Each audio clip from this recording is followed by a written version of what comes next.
17 से 18 जून की ये बात होती है। एक गांव के अंदर एक घर में एक बाप और एक बेटा आपस में काफी ज्यादा लड़ रहे होते हैं। उस घर के अंदर काफी ज्यादा चीख पुकार मच रही होती है, काफी ज्यादा झगड़ा हो रहा होता है।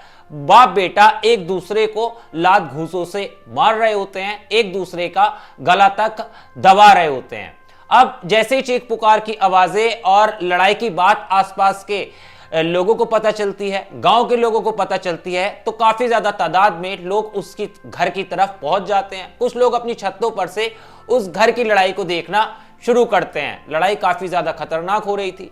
तभी गांव के कुछ लोग जो हैं उन दोनों बाप बेटे को अलग करते हैं और उन्हें समझाते हैं कि आपस में लड़ना ठीक नहीं है, और उनसे वजह पूछते हैं लड़ाई की। तो बाप बेटे के बीच जो लड़ाई की वजह पता चलती है वो थी एक लड़की जिसकी उम्र महज 18 साल थी।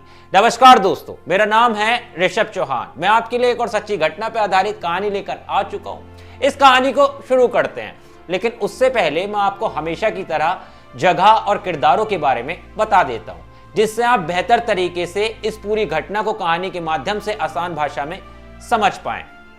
इस कहानी में जो जगह है वो है रामपुर के थाना भोट क्षेत्र का ये पूरा मामला है। इस कहानी के अंदर जो पहला किरदार है वो एक 55 साल का व्यक्ति है। इस कहानी के अंदर जो दूसरा किरदार है वो एक जवान लड़का है और वो उसी 55 साल के व्यक्ति का बेटा है। इस कहानी के अंदर जो तीसरा किरदार है वो एक 18 साल की लड़की है, जो कि एक उस परिवार की होने वाली बहू थी।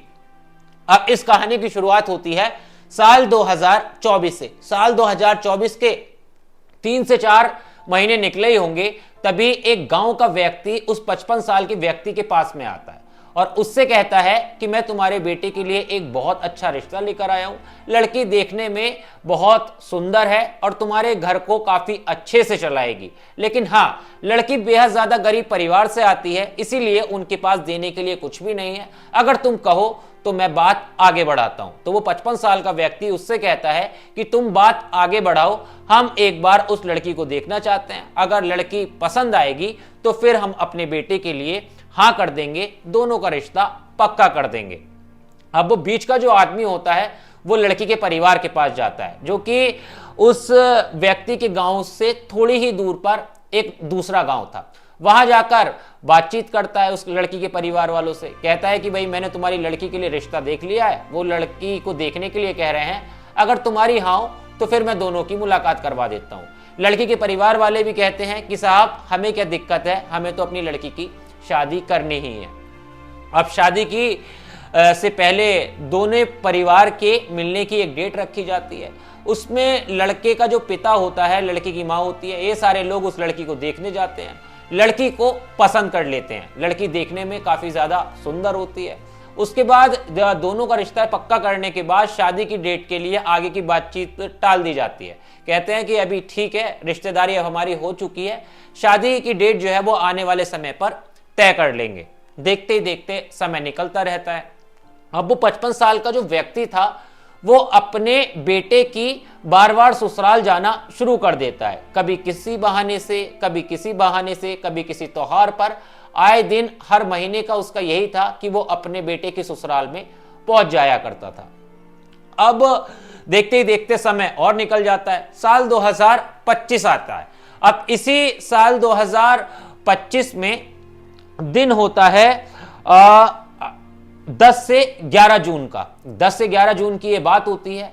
वो व्यक्ति अपने बेटे के ससुराल में जाकर कहता है कि भाई, मुझे तुम्हारे परिवार से एक बेहद ज्यादा शिकायत है और मुझे पता चली है कि हमारी बहू की तबीयत जो है वो ज्यादा ठीक नहीं रहती है, और देखो देखने में भी कितनी ज्यादा कमजोर लग रही है। तुम इसका ठीक से इलाज विलाज क्यों नहीं कराते हो, ये ठीक नहीं है। तो वो लड़की के परिवार वाले कहते हैं कि साहब, हम तो बेहद ज्यादा गरीब परिवार के हैं, हम कहाँ इन अस्पतालों वगैरह के चक्कर में पड़ेंगे। तो वो कहता है कि कोई नहीं, मेरे एक डॉक्टर दोस्त है, मैंने उससे बातचीत कर ली है और मैं आज अपनी होने वाली बहू को उस डॉक्टर के पास दिखाने लेकर जा रहा हूं, वही बताएगा कि आखिर इसके अंदर इतनी कमजोरी वगैरह क्यों है। लड़की के परिवार वाले राजी हो जाते हैं। वो उस लड़की को उसके साथ में भेज देते हैं। साथ में जब जाती है तो उस दिन वो घर पर नहीं आती। फोन करके उससे पूछा जाता है उसके ससुर से होने वाले कि भाई आ क्यों नहीं रहे हो। तो वो कहता है कि लड़की की तबीयत जो है वो काफ़ी ज़्यादा ठीक नहीं है और इसमें काफ़ी ज़्यादा वीकनेस है, इसीलिए इसका थोड़ा इलाज चलेगा, इसको ग्लूकोज वगैरह की बोतलें चढ़ेंगी 2 दिन तक। अब कोई कॉल वगैरह मत करना, डॉक्टर ने 2 दिन अब के बाद आने के लिए कहा है। अब गरीब परिवार होता है तो कहता है कि चलो ठीक है, 2 दिन निकल जाते हैं, 2 से फिर 3 दिन निकल जाते हैं, 4 दिन निकल जाते हैं। अब वो संपर्क करने की कोशिश करते हैं लड़की के परिवार वाले, तो उसके पिता से संपर्क ही ना हो पाए, उनके दामाद के। वहां परिवार में भी दोनों जगह पता चल जाती है कि भाई ऐसे ऐसे बात है और 5-6 दिन से गायब है। तकरीबन 7 से 8 दिन हो जाते हैं। 17 से 18 जून का दिन होता है। वो 55 साल का व्यक्ति उस लड़की को, जो कि उसकी होने वाली बहू थी, उसके बेटे की, वो लेकर अपने गांव में आ जाता है। अब गांव में आकर वो बताता है, जब उससे पूछा जाता है कि भाई तुम लोग कहाँ थे, तो वो कहता है कि इस लड़की से मैंने निकाह कर लिया है, अब ये मेरे साथ में रहेगी। अब जैसे ही गांव वालों को ये बात पता चलती है तो पहले तो काफी ज्यादा हैरानी होती है, फिर तभी उसके बेटे को भी ये बात पता चल जाती है और इसी बीच दोनों बाप बेटों के बीच में झगड़ा हो जाना शुरू हो जाता है, लात घूंसे तक चलने लगते हैं। बेटा कहता है कि अगर तुम्हें इस लड़की से शादी करनी ही थी तो फिर मुझे बीच में क्यों डाला, मेरी इतनी बेइज्जती क्यों करवाई, अब मैं इसके साथ में कैसे रहूंगा एक ही घर के अंदर। गांव के बड़े लोग होते हैं, वो लड़ाई खत्म करवाते हैं, पूरे गांव के अंदर पंचायत बैठती है। गांव के जो पंच लोग होते हैं वो कहते हैं कि भाई अब तो जिससे इसने निकाह कर लिया है लड़की ने, ये उसी के साथ में रहेगी। और हाँ, ये हम आगे के लिए कहते हैं कि ये व्यक्ति इस लड़की को लेकर इस गांव में नहीं रह पाएगा, यानी दोनों को गांव से निकाल दिया जाता है पंचायत के फैसले के द्वारा। लेकिन ये कहानी काफी ज्यादा हैरान करने वाली थी। इसमें आगे की चीजें जब पता चलती हैं तो ये भी पता चलता है कि वो लड़की जो है उस वक्त ही अपने होने वाले ससुर से बातचीत करने लगी थी, जब वो बार बार उसके घर पर जाता था। तभी फोन नंबर भी कुछ एक्सचेंज वगैरह इनके बीच में हुए थे, जिससे दोनों के बीच में प्रेम प्रसंग हो गया था। और बार बार घर पर जाने का यही मकसद था कि वो अपने होने वाली बहू को ही एक ससुर पसंद करने लगा था।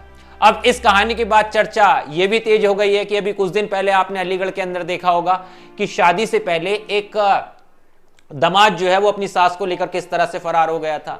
उसके बाद भी गांव में जब पंचायत हुई तो यही फैसला दिया गया कि इन दोनों को अब साथ रहने दो, लेकिन ये यहाँ पर नहीं रहेंगे। तो अब थोड़ी मैंने रिसर्च की थी, तो जिससे ये पता चला कि इस समय वो गुजरात में किसी जगह पर रह रहे हैं और अपना खुशहाली से जीवन जी रहे हैं। खैर, उसके बाद अब ये दूसरा मामला एक होने वाली बहू और ससुर का निकल कर आया है। खैर, कलयुगी दौर है, इस दौर में इस तरह की घटनाएं होना अब आम बात हो चुकी है। लेकिन इस कहानी पर आपकी क्या राय है, आप किस तरह से देखते हो, आप क्या सोचते हो, कमेंट जरूर करना दोस्तों। और हाँ, इसी तरह की कहानियों के लिए और क्राइम स्टोरीज के लिए मेरे चैनल को सब्सक्राइब करना मत भूलना, क्योंकि आपका एक सब्सक्राइब दोस्तों काफी ज्यादा हौसला बढ़ाता है। मैं आपके लिए इसी तरह की कहानी लाता रहता हूँ। कमेंट जरूर करना, अपना नाम जरूर बताना, किस शहर से, किस राज्य से, किस गांव से आप वीडियो देख रहे थे। अगली वीडियो में हो सकेगा तो आप उसका नाम का जिक्र जरूर करूंगा। मिलता हूं आपसे किसी और वीडियो में। जय हिंद।